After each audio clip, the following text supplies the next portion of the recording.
RTR 2B আমার 2019 model এটা। এখানে টায়ার বড়টা লাগাচ্ছি 140 পিছনে, আর সামনে হচ্ছে 100। আগে ছিল সামনেরটা 100, সামনের না সরি 90, আর পিছনে ছিল 110। অনেকে মনে করেন যে 140 লাগানো যায় না, মানে চাকায় বেজে পড়বে। তো চাকার একটা মানে সাইজের মধ্যেও টায়ারগুলো একটা হোয়াইট অ্যাঙ্গেলগুলো আছে, যেটা আমি আপগ্রেড করছি। এটা 140 টায়ার, কিন্তু একটু হোয়াইট অ্যাঙ্গেল একটু কম, যার কারণে লাগানো যাচ্ছে। তো সামনেও লাগানো হচ্ছে 100।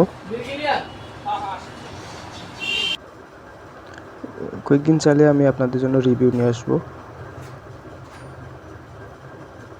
আর এটা হচ্ছে আমি নতুন টায়ার লাগাচ্ছি না, এটা হচ্ছে সিলিং টায়ার।